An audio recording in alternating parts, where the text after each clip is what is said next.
to you live from Tennessee, from the east to the west. We are talking Cowboys everything. And you just entered the Cowboy Zone. Welcome back to a new season of the Cowboy Zone. I'm your host, Marcus Jones, the Bluff City Cowboy, coming to you live from Memphis, Tennessee. And this is Lambo coming to you from Johnson City, Tennessee, from Cowboys, y'all. All right, Lambo. I'm still in like preseason mode on this. Like, got to get back in the swing of things. Yeah. I said it all backwards. I like the update too. I meant to tell you that. I really like the update. Thanks. I'm still playing around with it, trying to switch some things up. All right, guys. So I see we got people coming in. Thank you guys for coming back to the Cowboy Zone. We definitely appreciate seeing you guys in the comments. It's been a long time, so it feels good to get back in the groove of things. Yes. Yeah. William Coulter, thank you for joining. Jack Meeker, appreciate that. So good to be back. To be back. New name, Chris Davis. Thank you for joining. If you haven't done so already, make sure you subscribe. Bluff City Cowboys on YouTube, Lambo's Cowboys, y'all. Make sure you hit that like, hit that subscribe, hit that bell, so that you can be up to date on all of Cowboys news and notes from the Cowboy Zone.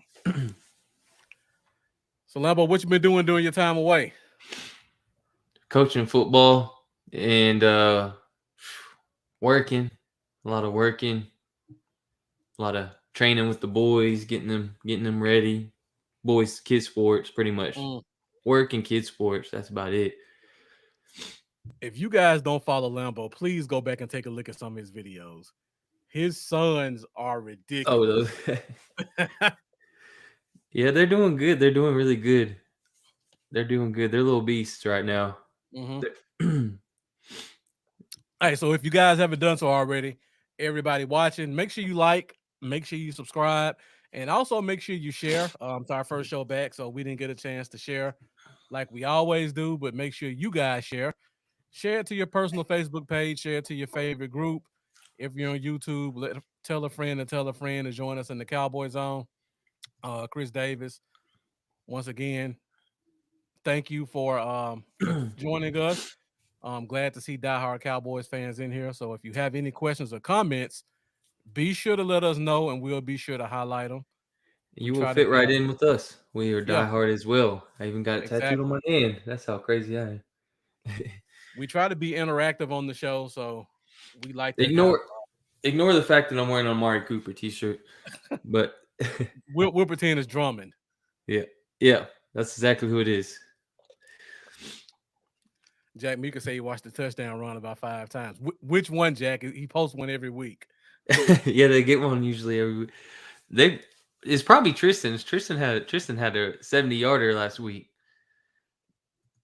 Yeah, that's probably his. All right, guys. So I see the views are still going up. So if you're there, make sure to get in the comments and let us know who you are, where you're joining us from. We like to give shouts out to everybody who tunes in to the Cowboy Zone.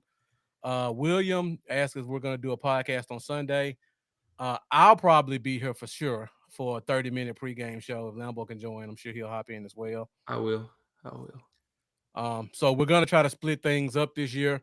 So Wednesday nights, we're going to stick with the storylines, key matchups, keys to victory, and then we'll save our pregame show for injury report, game predictions, bowl predictions. We have a few prizes we're going to give away throughout the year for anybody who hits the score. So continue to follow us, continue to interact, continue to engage, and continue to support, like, shares, and subscriptions. You see, Chris has a tattoo as well. Lambo, Chris Davis says that. So. All right, so Lambo, let's get into it. We're trying to keep the show as close to an hour as possible. We don't want to hold you guys all night. We know there's a ton of Cowboys content that has started trickling in on Wednesday nights. Lambo and I were the only ones on Wednesday nights for about 2 years, and now there's like 6 shows going on. It was the money spot. So we don't want to have everybody switching back and forth. So we're going to try to keep our show. So instead of switching back and forth, just come to us. And then Exactly. when we're done, then go to them. Exactly. Even That better. works. That Even works. better, Lambo. So yeah, get everybody join us for an hour, and then you can go finish up with whatever your other favorite podcasters are. So let's get into it first, and we're gonna hit on some of the storylines going into week 1. Storylines. All right, so week 1, not a lot of storylines to talk about, but we got a couple of very big ones to discuss. First of all, I'm sure you guys are aware we signed Jason Peters, former tackle of the Philadelphia Eagles and the Chicago Bears. He is now on our practice squad, and he took his first reps in practice today. Lambo, I know we talked about this a little bit during the draft, but what are your thoughts about us signing Jason Peters?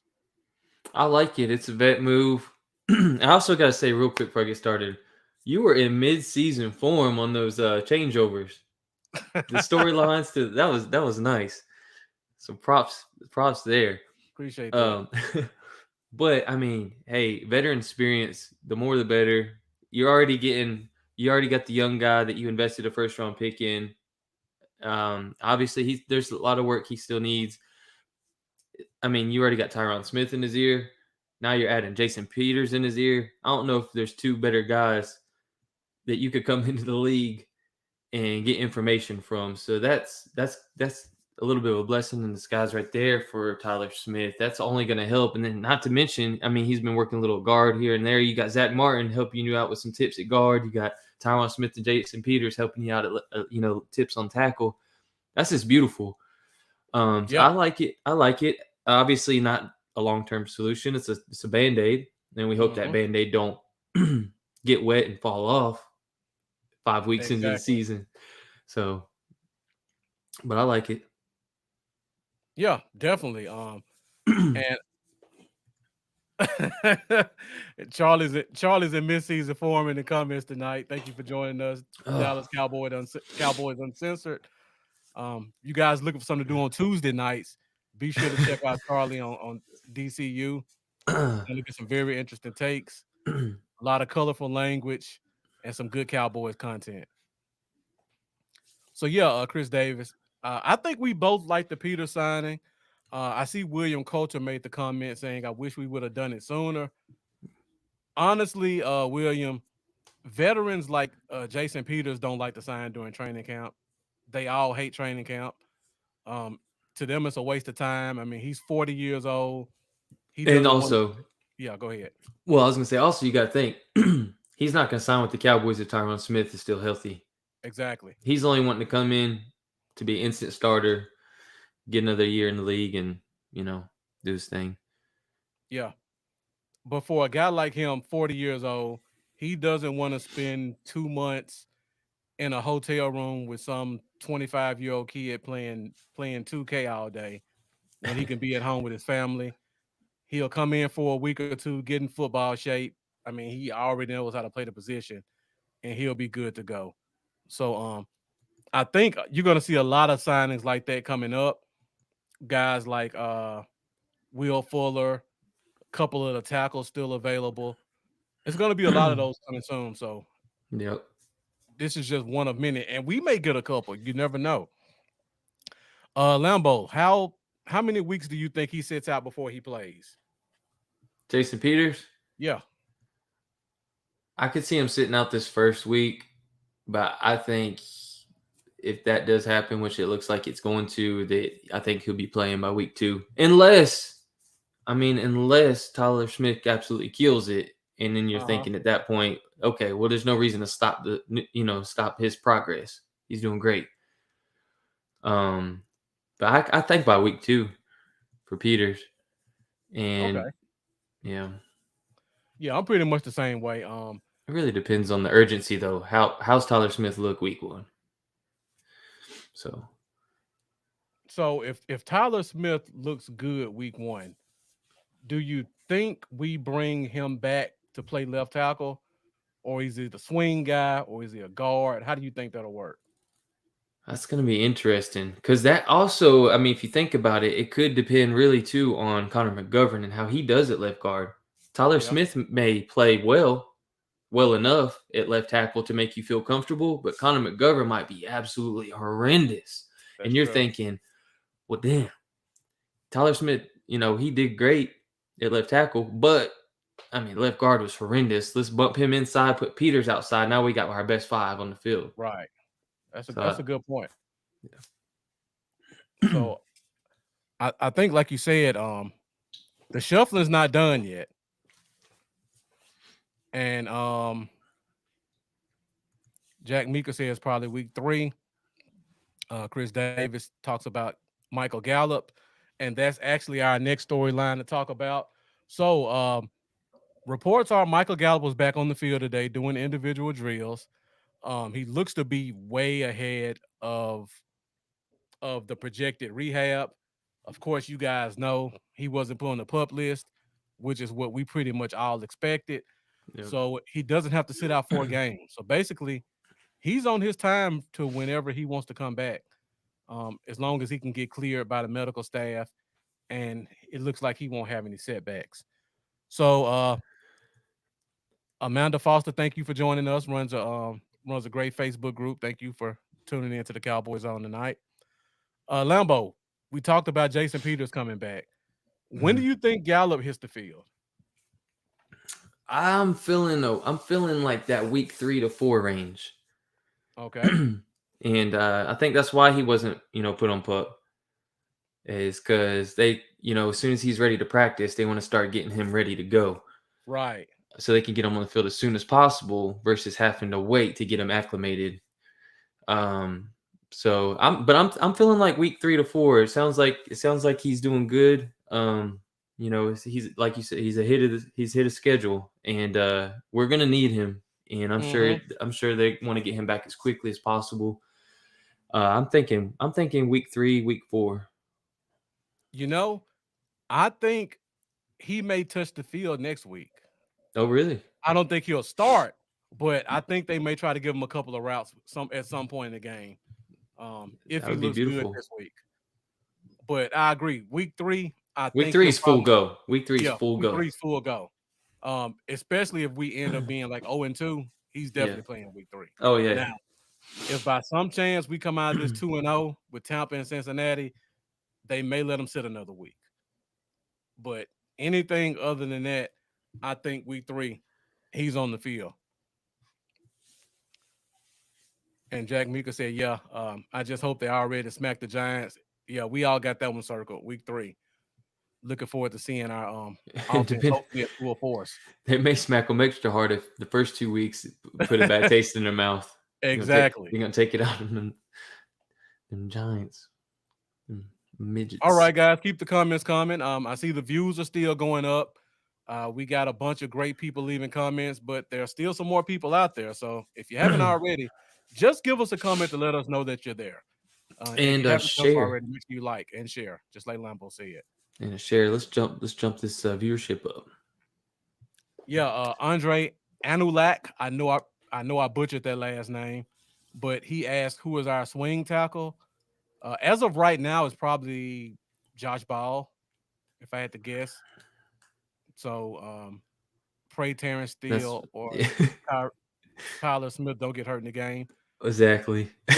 Exactly. And that won't be relevant. So back to Jason Peters, Rumble. I talked about this with Charlie last night. Any chance Tyler Smith looks good, and instead of making Peters our swing tackle, we make him our left guard? Because he has some guard experience. It's possible. I think that's something also that would come down to McGovern's play, though. Mm-hmm.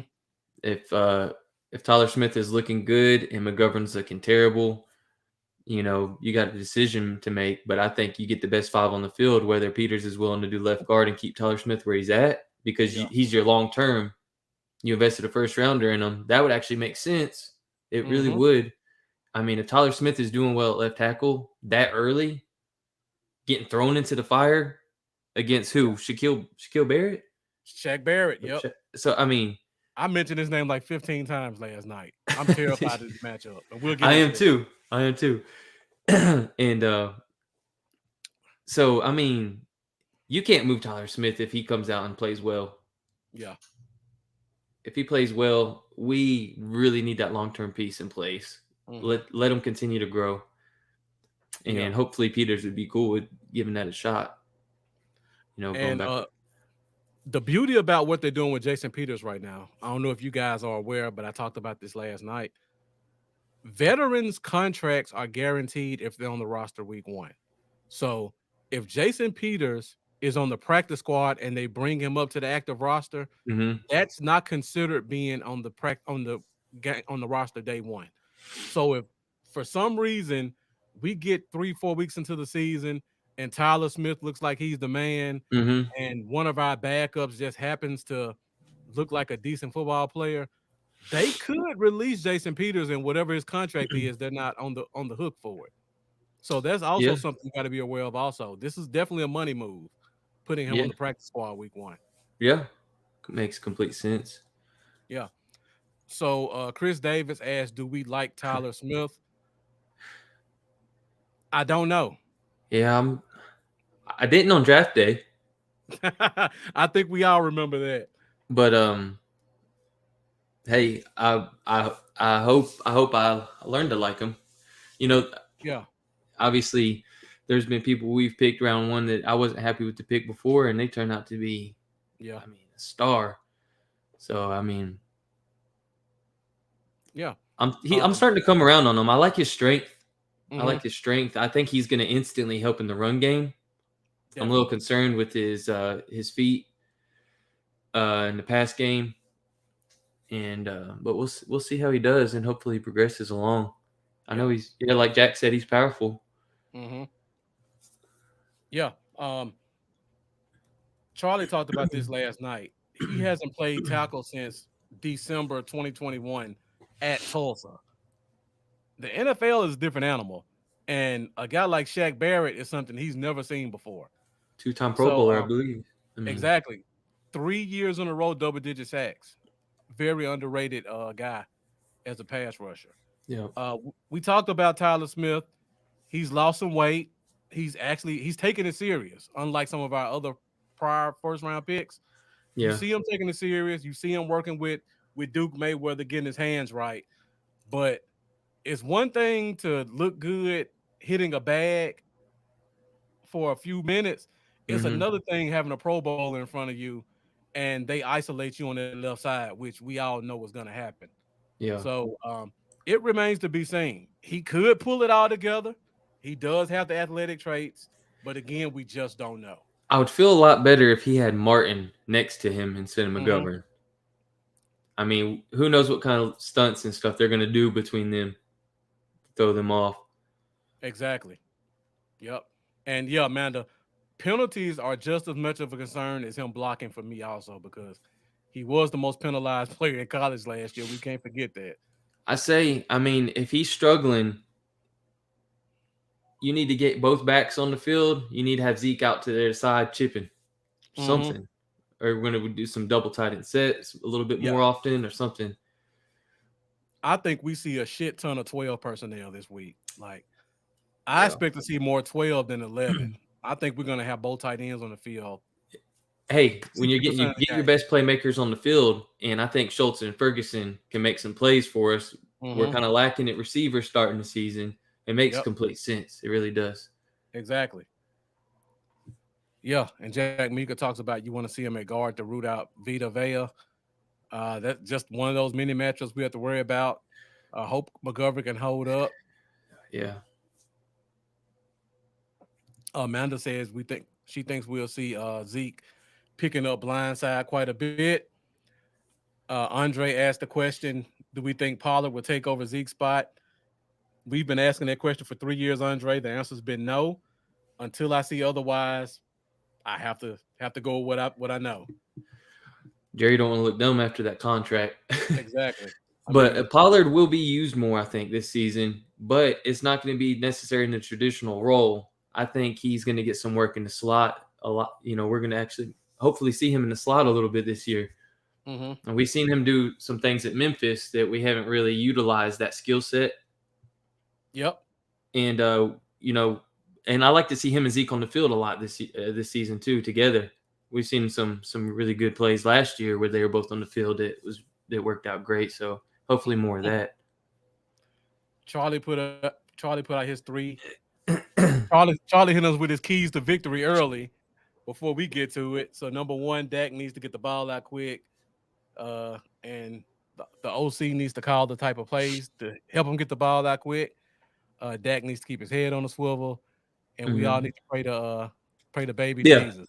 Because it's gonna be hard to get the ball out quick when Devin White's on Schultz and CeeDee Lamb's getting pressed with the safety over top, and then you're trying to get the ball out quick at that point to Noah Brown and Jalen Tolbert.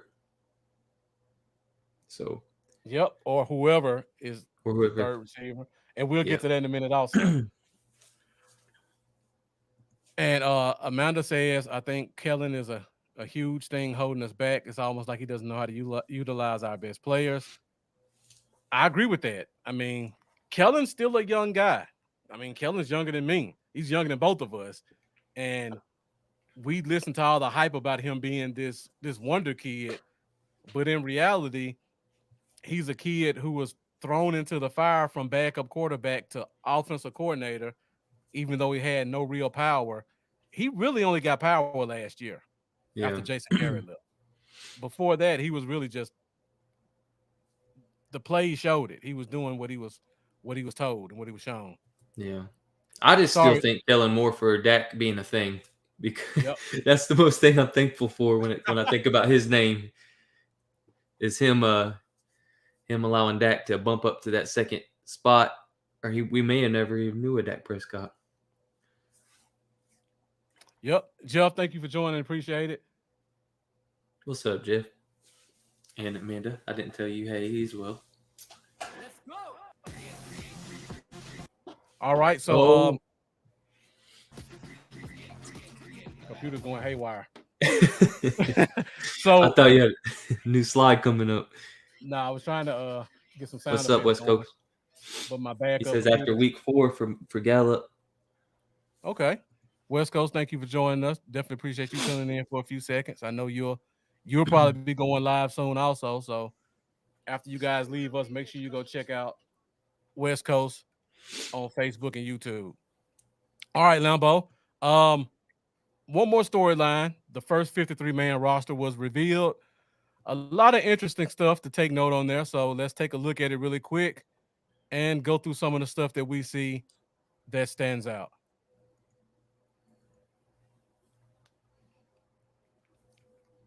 And it's the same slide. All right, there we go. See, you gave me praise earlier, and then that happened.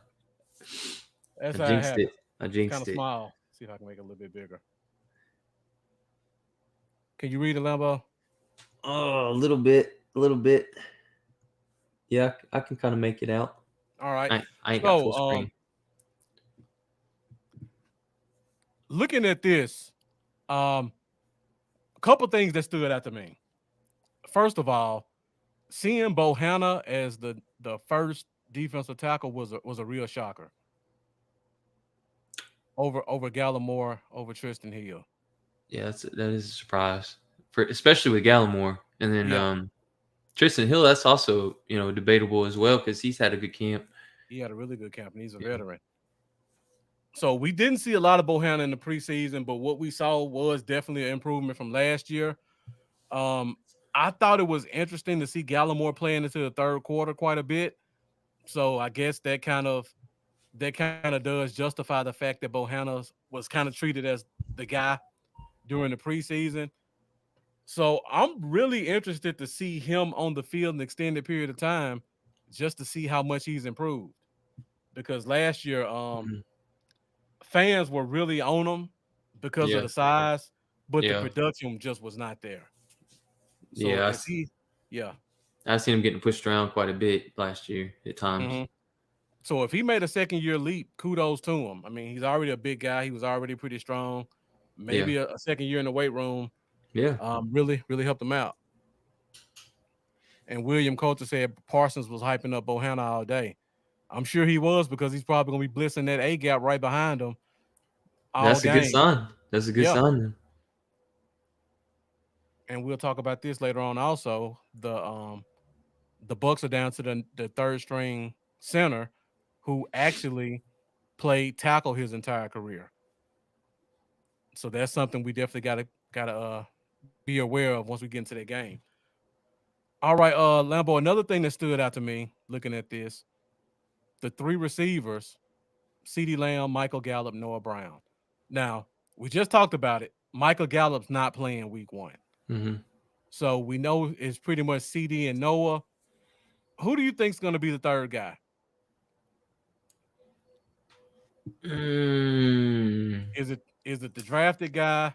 Is it Dennis Houston, who people talked about throughout camp? Or is it Simi in his Is second it year? Simi Fehoko, the probably the most athletic receiver that's kind of underwhelmed for 3 years?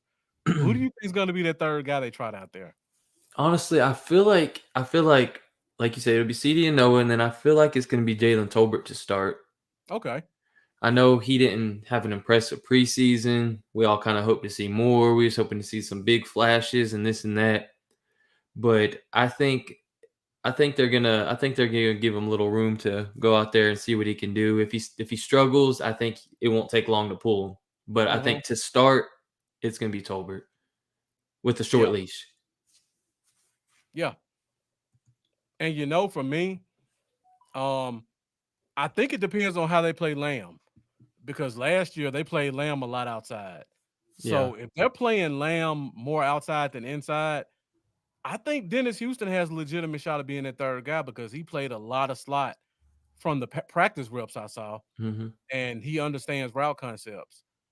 Now, if they decide, and then also like Mendoza said, you'll probably see KT get thrown in there, Turbin thrown in there on some jet sweep stuff like that. Yeah, some screens, some jet sweeps. Hmm.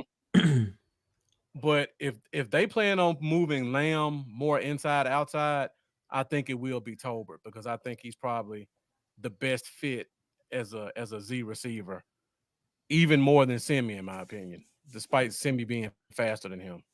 Yeah, that's a good point. Yeah. So William Coulter says Simi or Tolbert to start, but I think Turpin can slide in there. Charlie saying he thinks it'll be a rotation of all three guys. I mean, I Yes. think it'll be a rotation also, but who's going to be the guy that gets the most snaps? I guess is the better question. It'll probably be a hot hand approach, really. It could be. The only problem with that is it's hard to get a hot hand when you're only getting 5 snaps. Right. And again, I think we're going to see a lot of 12 personnel. So we might not even have 3 receivers out there a lot. And I know Mendoza like to hear this. We may see Hendershot more in the slot than one of these receivers in that 12 personnel set. Hey, bring it on. Because William Coulter said Simi goal line. He did look well in the preseason, but Hendershot looked pretty good in the preseason also in that slot. Jack Meeker, does our running back actually split out wide or just the running back short passes? That remains to be seen. We all know about Tony Pollard's receiving background going all the way back to junior high. I mean, he played receiver pretty much his entire career up to his last year of Memphis. And even then, he was doing a receiver running back split. He was never considered a full-time running back until he came to Dallas. And I think a lot of fans kind of missed that because most fans only watched him at Dallas. Yeah. But he was a receiver his whole life. So he could get out there if he needed to. I want to see it, and I'm hoping they let him get out there. So Charlie asked the question, if he can't see people's comments, does that mean they have them blocked? More than likely, yeah, Charlie. That's what it is. It's a good possibility. Well, they stop pissing people off, Charlie. And they could be on Facebook too, because William is on Facebook. So William says it comes down to coaching. Kelly needs to use the strength of our receivers. I'm excited about seeing if Kellen Moore has grown as a play caller and as a coordinator. Because we all kind of talk about 2018, the year where we didn't have any receivers. But this year we have a legitimate one, and we have some good role players. None of them are great, but we have some good role players. So let's see if he can maneuver around the best guy and put in the best players around him. And do we see more pre-snap motion this year as well? I hope so. I hope so too. That's really one of the main things we're missing in this offense, in my opinion. It is. It is. We need that. All right. So did we come to a consensus, Lambo? If you had to choose a receiver, who's the number 3 guy that gets the most snaps? I'm gonna say Tolbert. Okay. I'm leaning Houston only because I think they'll keep Lamb outside more, and I think Houston may be the better inside guy. But we'll find out on Sunday. Yes, we will, baby. I can't wait. Yeah. A lot of stuff to talk about. Last thing that kind of stood out to me, looking on the defensive side, I noticed that they listed 3 safeties. Now, I don't know what this means because 4, 5, 6, 7, 8, 9, 10. Because they listed 12 spots. If you look at defense, they listed 12 spots, and then 3 of them are safeties. And one of them's just Donovan Wilson sitting out by himself. I don't know how to take that. Yeah, I didn't even notice that till just now. What? I mean, I don't know. Looking at that, disregarding Donovan Wilson on a line by himself, where do you think Donovan Wilson fits into the safety room right now? You think he's still considered a backup? You think he's a backup's backup behind Bell or Mook? I think he's going to be considered a backup to start. Okay. I think they were all out there with Curse and Hooker on the field. Now, Curse rarely comes off the field. Yeah. So do you think he better not come off the field? Yeah. And I think Hooker probably will come off the field a little bit more, probably 75, 80% maybe. And that'll be when Wilson gets. So you think Wilson touched the field before Bell at free? I do. Okay. I don't know if it'll stay that way, but right. I think initially the veteran presence, I think he will. Mm-hmm. Now, Bell continues to ball out every time he gets a chance like he's been doing. Every time he gets a chance to show something, then that'll change. But I think initially it'll be Wilson that you see trotting out there ahead of him to start. When I saw this, I thought about seeing some 3 safety sets. Do you think we'll see any situations where we have 3 safeties on the field with a Curse or Wilson? Curse playing more of a traditional linebacker, Wilson playing kind of a strong, and Hooker playing a free? I think so. I think that's definitely possible. I mean, we've seen how well Curse plays down in the box. Mm-hmm. So I mean, I could definitely see that. That wouldn't surprise me one bit. One thing I noticed in the preseason games, they did a lot of 3 safety sets where they had Coyle, Bell, and Mukwamu on the field at the same time. I mean, if you go back and watch the games, it was probably 35, 40%, all 3 of those guys on the field, where Mukwamu would play more of like a hybrid linebacker, nickelback. Coyle was playing some linebacker, and Bell pretty much stayed at free most of the time. So just seeing that makes me kind of think they may go to that. I'm going to be looking out for that now all game long, man. Could you imagine them doing a formation where it's Mook, Bell, and Curse? That's the combo I like to see right there. I would love to see 3 6'5" athletic DBs on the field at the same time. Yes, that's the combo right there. Get Mook on the field, especially. I need to see that boy ball. If we did that, I'm pretty confident in saying that would be the first time that's done in the NFL in probably 10 years, where you have 3 6'4" plus defensive backs. Maybe old Legion of Boom when you had Browner and Sherman and what's the safety's name? Chancellor. You may have seen Bob it Beach, then. baby. It's 2 up, 2 Right. down. You may have seen it then, but since Legion of Boom, there hasn't been a situation where you have that many big athletic defensive backs on the field at the same time. So he may dig into his Legion of Boom roots and show us something like that. All right, guys. We're 36 minutes in. We're about at the halfway point. If you haven't done so already, make sure you like, make sure you subscribe, and keep those comments coming in. We want to hear from you guys. We love this being an interactive show, and we love to highlight your questions and comments. Definitely. If you haven't yet, hit that share button. Either share to your personal page or share to your favorite Cowboys group. That would work as well.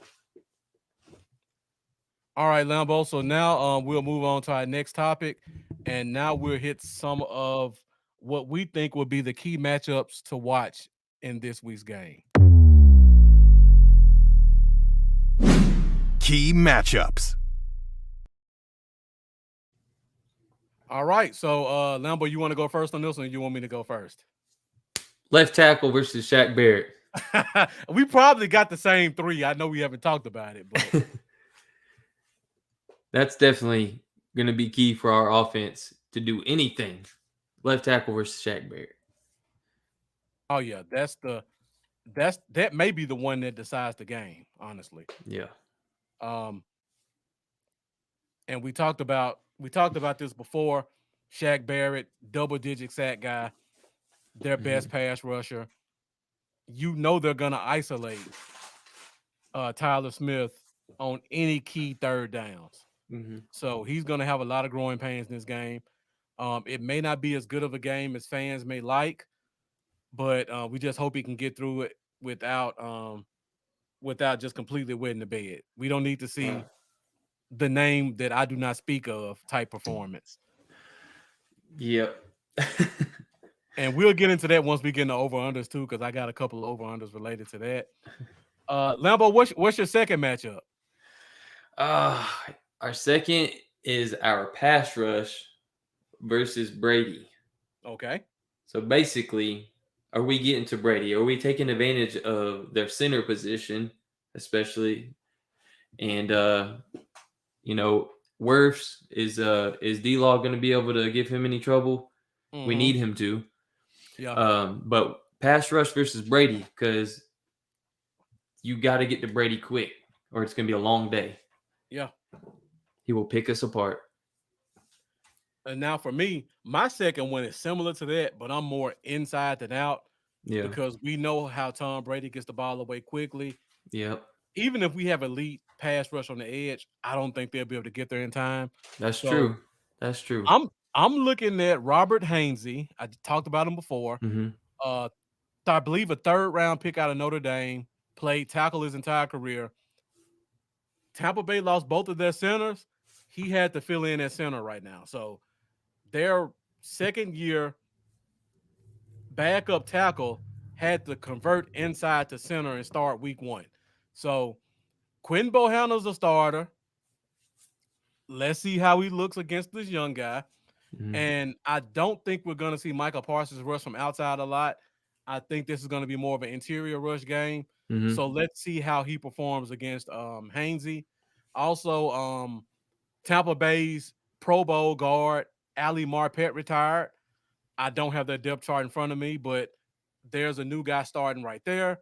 And then you also have, I believe, Alex Kappa, a guy that they let go in the offseason, their other guard. So you got a new guy right there. So their interior is completely brand new with a center who's never played the position before. Our inside guys have to bring it. Yeah. Point blank, period. Michael Parsons blitzing straight up that A and B gap. And thank you, Mendoza. Godke is the name of the guard that's in right now. So yeah, that's going to be a big one. And I would also throw in Bohanna right there, and I definitely throw in Parsons right there also, because if they don't touch him, he's getting to Brady. They have to. He's not the type of guy you can just touch. You have to block him to stop him from getting to Brady coming from the inside. So that's definitely a matchup you got to be aware of. And guys in the comments, let us know any matchups that you're looking for. Oh, thank you, Mendoza. They brought in Shaq Mason to replace Alex Cap on the other side. And if I'm not mistaken, Shaq Mason came from New England. And I do not trust New England offensive linemen outside of that system. Right. They haven't shown me a lot of talent from guys leaving that system because they have a great offensive line coach. So yeah. And then Mendoza talks about I know I'm butchering his last name, Godke or Godke. He's a rookie as well. So they got two young rookies starting on the offensive line right now against Bohanna, Osa, Gallimore, and Michael Parsons. So that's definitely something you got to be aware of in this game. I'm probably watching that more than the tackles because Worse is just a beast on the outside. Yeah, he's good. Yeah. He's good. All right, Lambo, you got another matchup for us? Our running backs versus their run D. Okay. That's going to be key because I think we're going to need, for one, we're going to need to keep those chains moving. We're going to need to keep our defense nice and fresh. And we don't know what's going to happen. Like, I mean, I could see CD Lamb getting smothered out there. They're going to want to take him away. They're going to want to take away Dak's top receiving option. Yep. And then Dalton Schultz ain't going to have the easiest day either, especially with Devin White out there on the field. The run game's going to have to do something. And we remember last time, that's a tough task. Yep. So I feel like the run game is going to have to be solid to help Dak out today. So that's one of my key matchups is just our running game basically versus their run defense. All right. A third one that I'm looking at is Julio Jones versus Anthony Brown. Because I'm not even concerned about Mike Evans. I've seen that show before. Diggs shuts him down. I'm not concerned about that. Right. Godwin is kind of up in the air. He may play, he may not. Same thing with Gage. I think we're talented enough on the inside to kind of minimize Godwin's role. But I'm concerned about that outside. We saw what Antonio Brown did last year to Anthony Brown. Yeah. And I've been trying to stay in tune with Buccaneers podcast. And from what I'm hearing, a lot of people are kind of saying Julio didn't play like he normally plays in Tennessee because he was just unhappy there. So they're saying Julio's kind of looking like the old Julio in practice. That would not be good. That would not be good. As their third option. Right. And I think Diggs is going to shadow Evans. He did it last year. So it's going to be Brown and Joseph. And okay, I can go ahead and say I think I was wrong about Joseph. What do you mean? You were high on him? I don't remember. Yeah, I was high on him. I was real high on him. Me and I think Big Game James was the other one. Vach. It was Vach. Yeah, I was too. I was really big on him, and I think I might have been wrong. Yeah. And I think I wish Asante Samuel would have been the pick. Yeah. I'm still upset it wasn't Paul Adebo, but I can't live in the past. But yeah, I think that's going to be a big matchup: Anthony Brown versus Julio Jones. Yeah. Brady lost his tight end.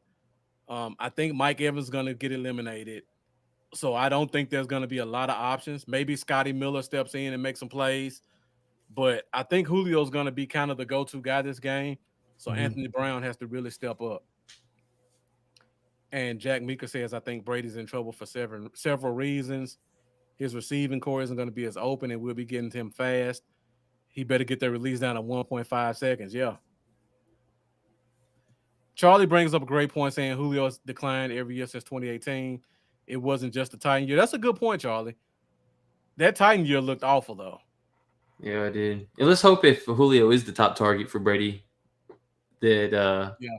that the touchdown issues continue for him. Mhm. Because we all know Julio don't like to score touchdowns. That's true. Mendoza talks about Rashad Perriman and Jalen Darden. They are on the team as well, but I always assume a team doesn't go past 4 receivers. So I'm just thinking about the top 2 plus Scotty Miller and Chris Godwin and Russell Gage if he plays. I'm shocked they have that many receivers on the roster, honestly. That's a lot of receivers. So the fact that they have that many receivers kind of lets you know how concerned they are about injuries with some of the top guys. Yeah. Lambo, any other matchups you got before we move on? I kind of No, just had those 3 circled.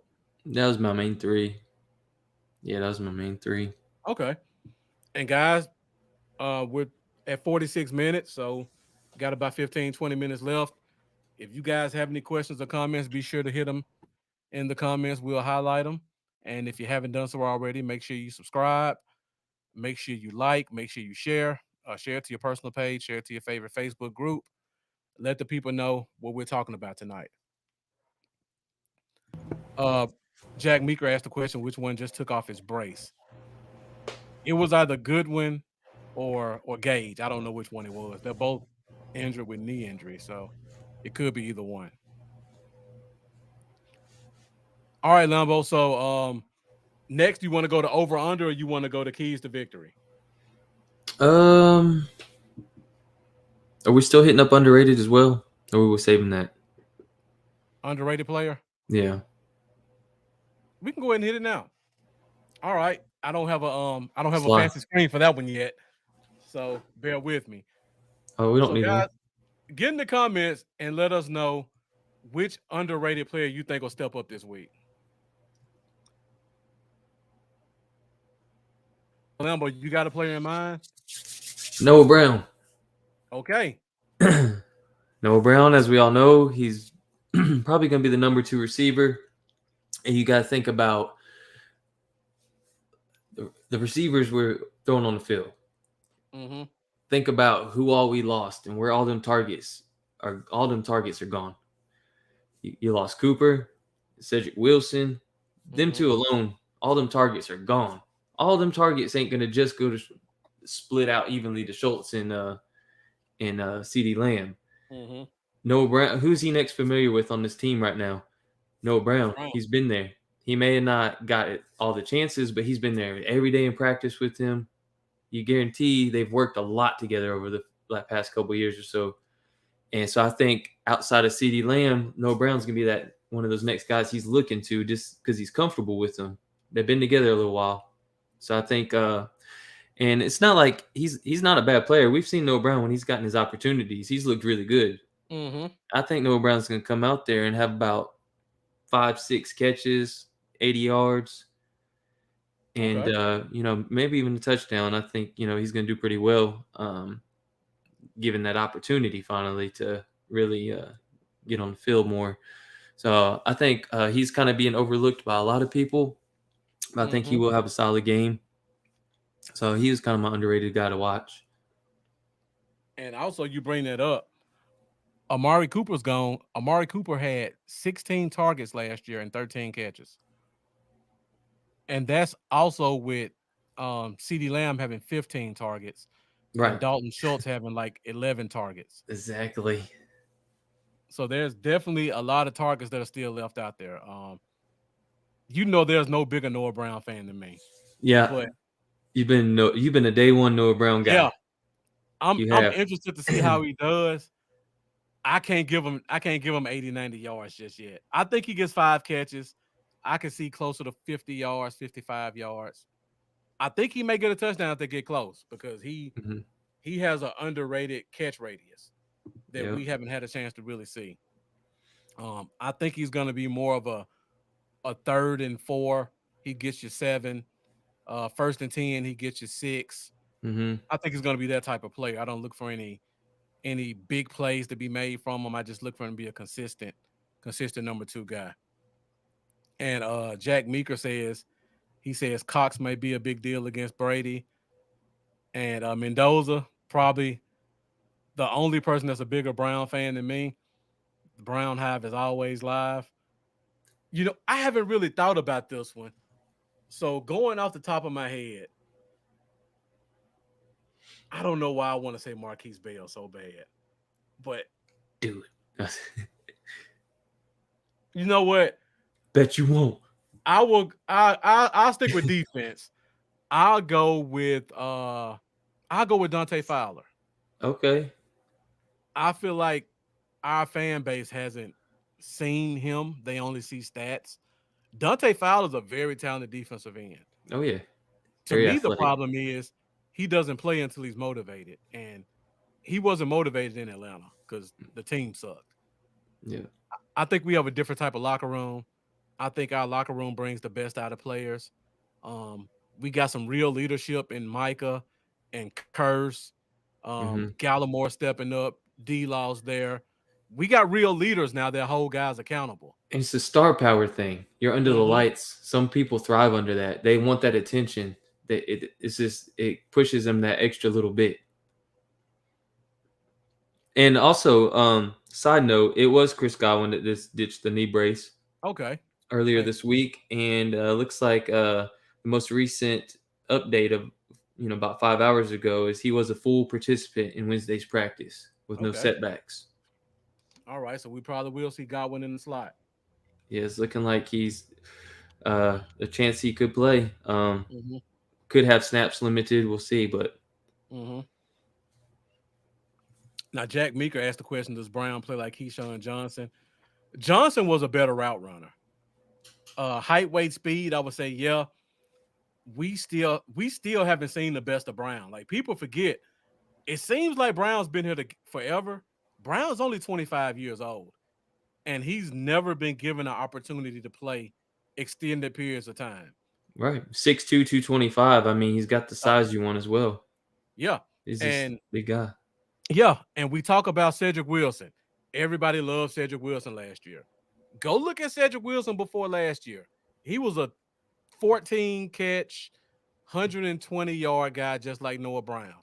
He was given his opportunity, and he stepped up in a big way. Noah Brown could easily do the same thing. Noah Brown could be a 600-yard receiver in this league. Oh, yeah.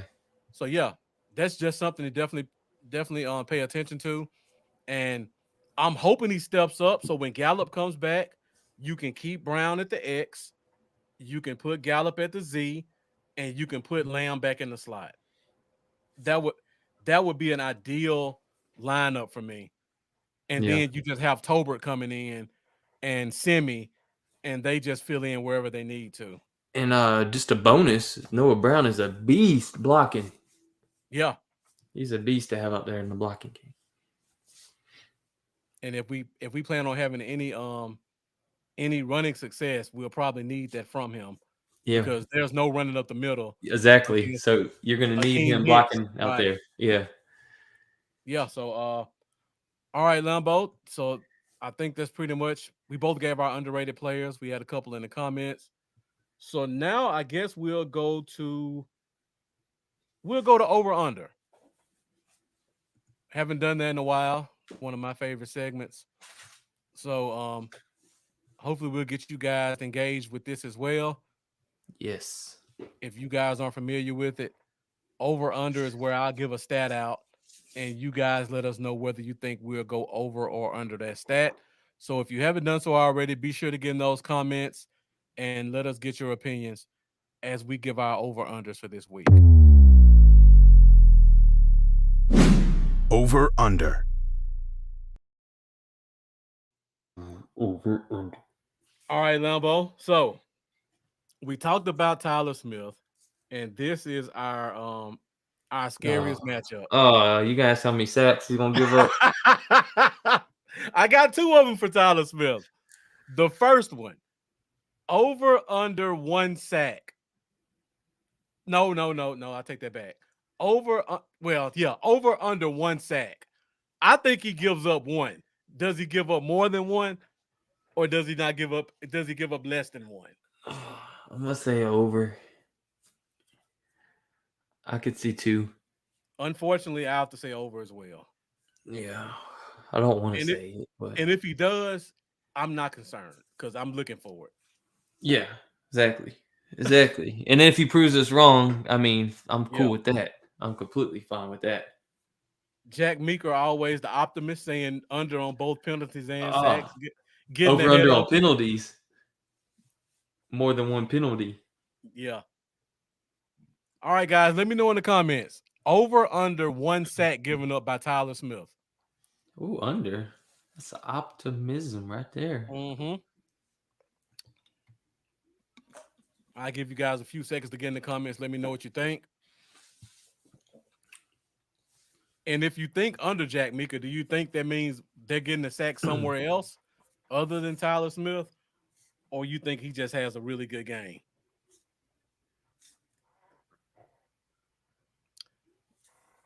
All right. So while we wait for other people to give comments, let's go to the next over-under for Tyler Smith.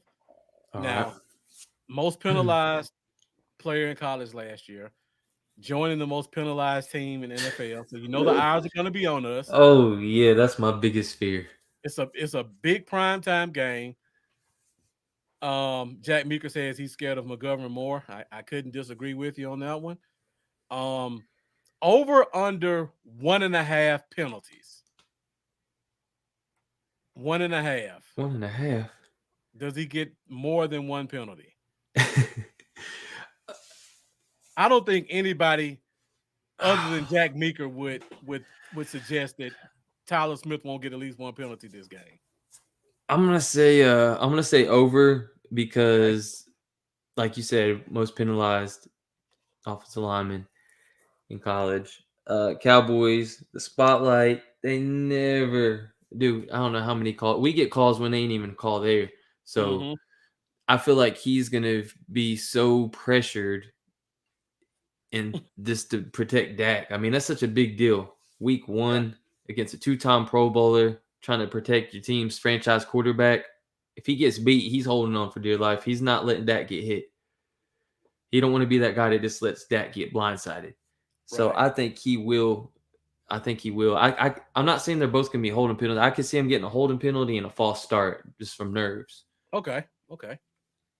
You know what? Those are the same penalties I had. I had holding penalty and I had false start. Yep. Yeah. Actually, I had 2 holding penalties, but Oh man. yeah, I'm concerned. Yeah. All right, guys. So we got a couple more over-unders. Let's get you guys in here to participate. Let us know what you think on these. Next over-under, Lambo. So we talked about Amari Cooper having 13 catches last year. Mm-hmm. Over under a receiver other than Lamb. Receiver only, not tight ends. A receiver other than Lamb, 5 catches. Over under 5 catches for a receiver other than Lamb. Let's see. I'm gonna try to break it down in my head. I think Dak will complete about 27 passes. Okay. I'm gonna give Lamb 10. I'm gonna say over. Okay. So you got to receive. Yeah, okay. Brown. I think Brown gets 6. Okay.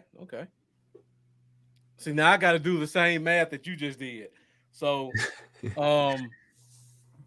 Dak 26 completions. Oh, he's close. I'll give Lamb 8. I'll give Schultz his usual 6. So that's 14. I'll give another tight end 2. That's 16. I'll give the running backs 4. So that's what? That's 20. I gotta go under. Using that math, I gotta go under. I don't think one other receiver has 6 catches and the rest of them are goose eggs. Do you know? All right. Do you know that Dak completed 42 passes against Tampa Bay in the season opener last year? Yeah. The most the entire season of any team, any week. He completed 42 passes against 42. him. 42. So that takes the number a lot higher than 26. I know. We're thinking 26, 27. He did 42 last year. Mendoza says over 2. So you think Noah Brown gets 6? Yeah. You know what? Give me 10 Noah for Brown. Lamb. Give me 6 for Brown. That's 16. The rest of the receivers get about 4 total. Give me 17, 18, 19, 20. Give me 2 for Zeke, 22. Give me 4 for Pollard, 26. Did I do Schultz yet? I didn't do Schultz yet. Oh, man, I think he's completing at least 30, 31 passes. Okay, so if Schultz gets his usual 6 to 7, Yep. that takes you to Somewhere 33. Yeah, that sounds about right. Okay, and that was without Zach Martin, like Jack said. I still got to go under. I don't see a receiver getting more than 5. I hope I'm wrong. I hope it's Noah Brown, but I got to see it to believe it. I really think our tight ends are going to be involved heavily in this game. And I think we're going to run the ball a little bit better than people expect. That's true, because the reason Dak completed so many passes is because Zeke carried the ball 11 times for 33 yards last time. Mm-hmm. Obviously, you're going to have to pass the ball when he's averaging, I don't even know what that average is, 11 carries for 33 yards. Carry, yeah. You're right. Also, 3, so that's not good. I love Vita Vea, but their run defense was very influenced by Ndamukong Suh. Mm-hmm. Like, Suh has been a run defending monster wherever he's gone. Now, they have Akeem Hicks, a talented player. They also have Nunez Roches, who's a guy who got a lot of money, but I don't think he produces the way he should. Yeah. So there are some openings that we can run through in terms of the front seven. Shaq Barrett's not a run defense guy. And Joe Tryon, the other defensive end, he's not really known for being a good run defender either. Yeah. So if they can get those edges and get past those linebackers, I could see us getting a little bit more success in the run game than we had before. Yeah. And if Zeke struggles like he did last year against Tampa Bay with 11 carries for 33 yards, please let us see a little bit more Pollard. He only got 3 carries that last game, and he averaged 4.6 a carry. Yep. And he just wasn't getting the touches. This wasn't getting the touches. Jack Meeker asked about the new secret weapon, Turpin. Jet sweeps don't count as catches. That's my answer. I think he's only a jet sweep guy. They may do a screen pass or 2 to him, but my only prayer for Turpin is that he holds up an entire NFL season. Yeah. What is he, like 159 pounds or something? Yeah. Like, that's a tiny dude. That's tiny to be on the NFL field. Yeah. All right. So we just talked about Zeke. So next over under 80 yards rushing for our offense. Over under 80 yards. Let me know in the comments what you think, guys. 80 yards rushing for our offense.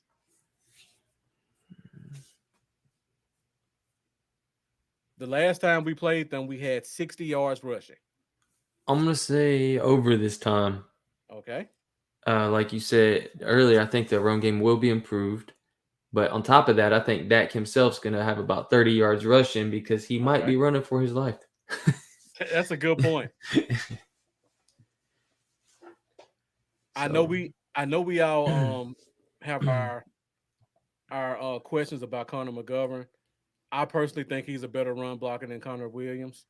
Mm-hmm. So I think that slight upgrade, along with the downgrade on their defensive line, with Ndamukong Suh not being there, I think we're able to get a couple extra runs out of it. So I'm going over also, and I'm with you, Lambo. I think Dak is a full year removed from that injury. This is a primetime game to kind of show what he's worth. I think we see a few runs that we didn't see from Dak in years past. So I'm going over also. Okay. DCB for Life 1973. He says over. Thank you for joining. If you haven't been here before, if you haven't done so already, make sure you subscribe. I'm Bluff City Cowboys. Lambo is Cowboys, y'all. All right, Lambo, we're a little bit over an hour. I got 2 more over-unders, and then we'll go to keys to victory. So we go to the defensive side of the ball, and defense had quite a bit of turnovers last year. I mean, they led the league by a wide margin. We know how careful Tom Brady is with the ball, but he did have 2 turnovers last year when they played against us. Over under 1.5 turnovers in this game. For Brady? For our defense, not just Brady. For our defense. Over under. Oh man. I believe they had a fumble in the game too, if I'm not mistaken. Yeah, that's what I was thinking. I think they did. I can't quite remember, but I'm gonna say I might be being a little optimistic, but I'm gonna say over. I think we'll get interception, and I think we'll get a fumble recovery. I'm with you. Last year we had 0 sacks against Brady. I think that number changes. Yeah. And actually, that's my next over/under, so I won't go too far into it. But I think if Micah Parsons gets to him, I think he's going to cause a fumble. So that'll be 1. Yeah. And then 2, we just have so much athleticism at the linebacker spot now and the safety spot. If a guy gets a tip, I think we have guys now who are able to go get it. They're a little bit more opportunistic than they were in years past, where we would see 4 or 5 tip balls in the game and nobody comes down with it. This year, I think this year 1 or 2 of those get turned over into turnovers for our defense. And Mendoza saying we have 2 turnovers again. All right, Lambo, last over under. Like I just said, Tom Brady was not sacked in last year's game. Over under 1 sack. You got 2? I'm gonna say over. I'm gonna say 2. I'm gonna say we get there this time. I think so as well.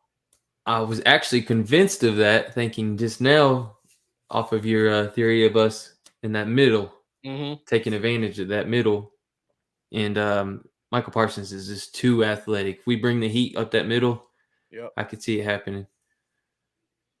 And a player we haven't even talked about yet is Sam Williams. Well, not even Sam Williams, Anthony Barr. Who, outside of Micah, may be the best interior pass rushing linebacker in NFL.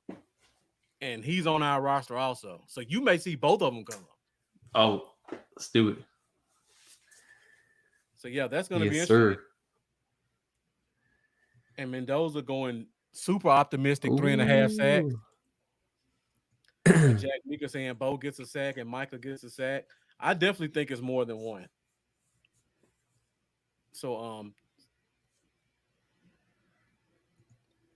and DC for life coming in super optimistic with 4 sacks. When's the last time? I wonder. I'd love to be able to see the statistic when the last time Brady got sacked 4 times was. I would probably say never. It's probably been a minute. I'm pretty sure it has been. That would have had to been one of the down years in New England. Yeah. All right, Lambo, we're at hour 9. Let's go ahead. We'll run through these real quick. So if you guys are still here, numbers are still going up a little bit, but we'll go ahead and hit on our you know what, Lambo, let's go to the question of the day because we haven't done this one before. So I don't have the pretty graphic for this one yet. It'll come in next week. But guys, we wanna get you involved. So we make Brady hold the ball, we'll win the game. Thank you, Geechee, for joining.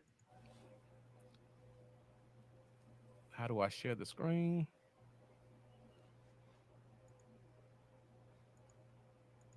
All right, give me 1 second. So we added something new. If I still have it up. It's in there. It's in there. Yep, there it is. All right. So, guys, we're adding something new to get you guys more interactive with us.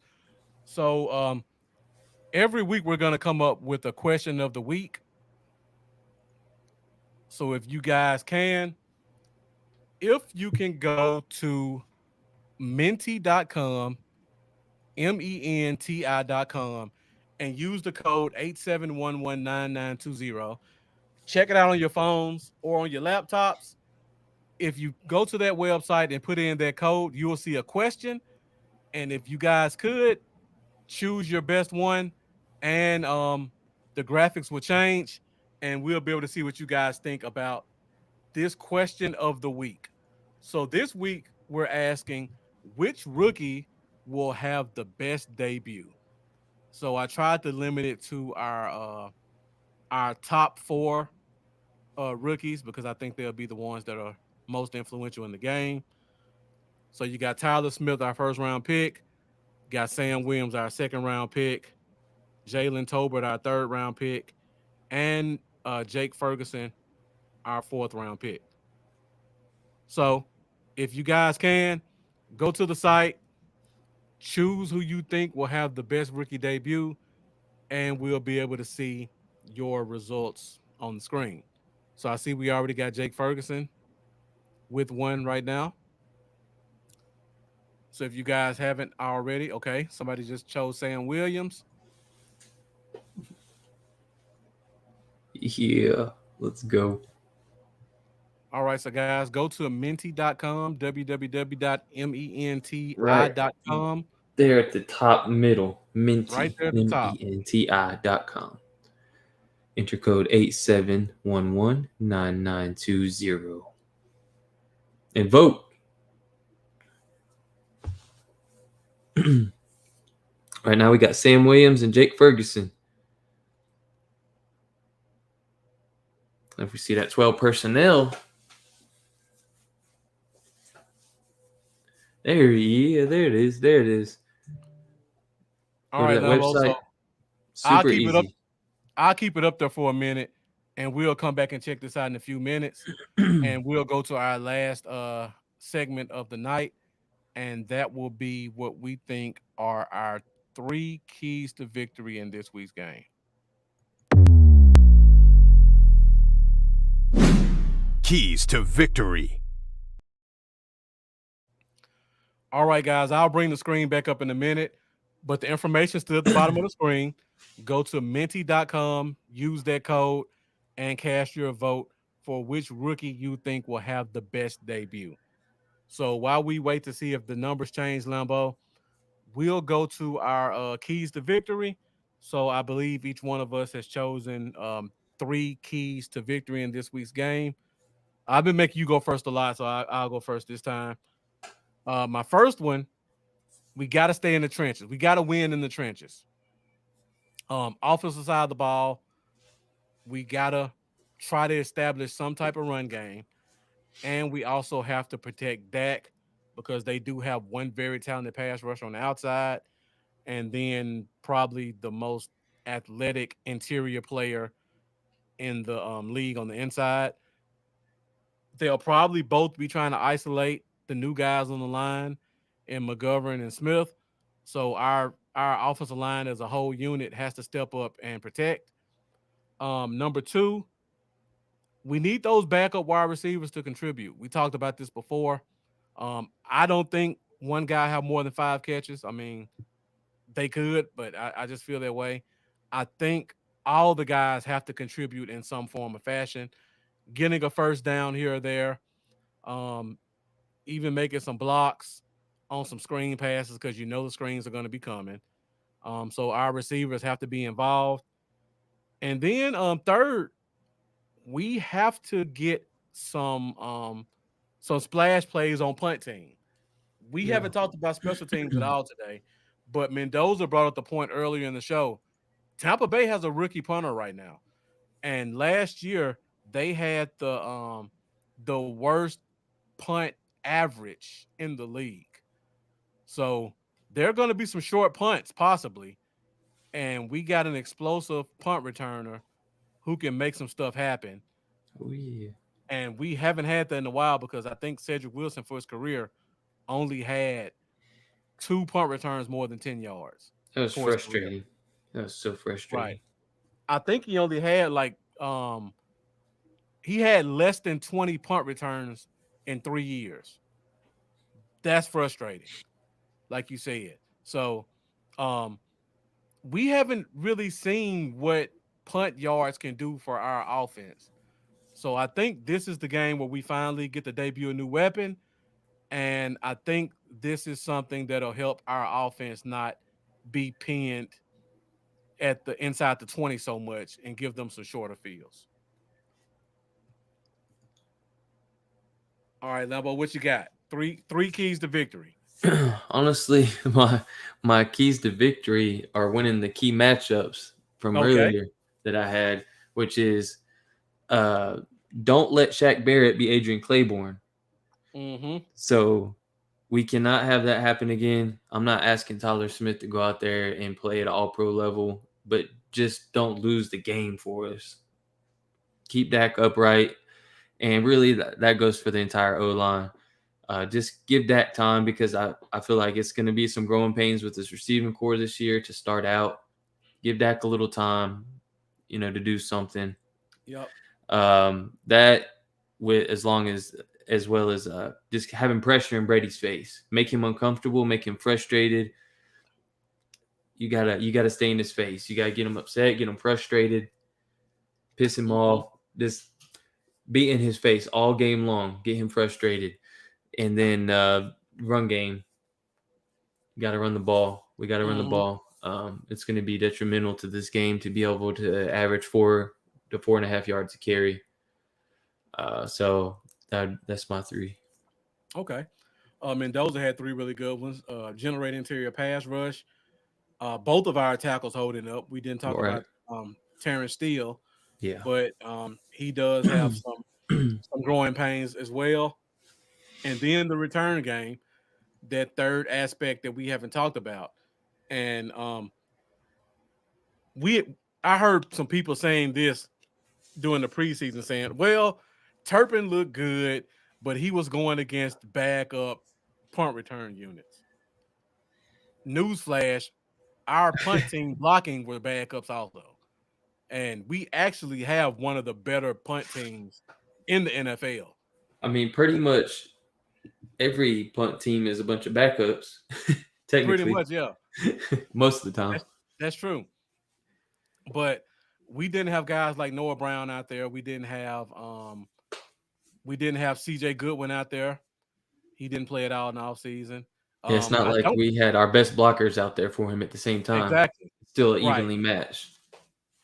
Exactly. We didn't even have our starting jammers out there on the outside. And it was impressive too. It's not like he had a couple blocks at him and it's just nothing but daylight. Like he made moves. Like he made real good moves. He redirected to his left. He looked like he was going to go completely horizontal and then this jump cut back right. Like, I mean, there was a lot of talent involved. It's not like he just had a straight shot. Right. And when you talk about our punt return team, our jammers in the preseason were Jaquari Roberson, who's not even on the roster right now, and Kelvin Joseph, who I don't know what the hell he was doing as our jammer. He didn't touch a soul. So you upgrade that with a CJ Goodwin and probably Mukwamu or Simi, who will probably take over their role as our jammer.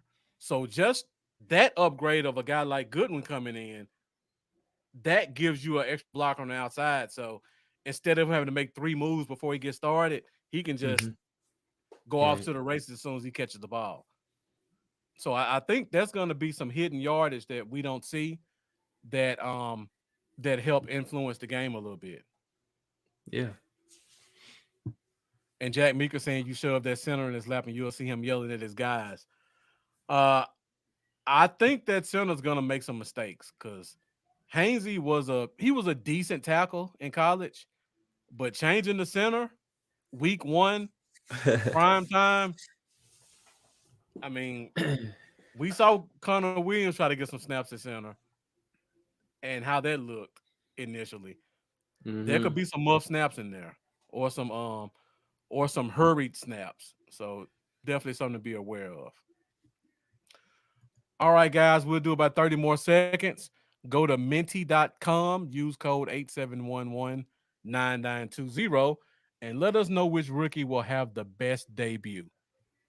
I see the numbers have changed a little bit, Lambo, so I guess we'll go back to it before we get out of here.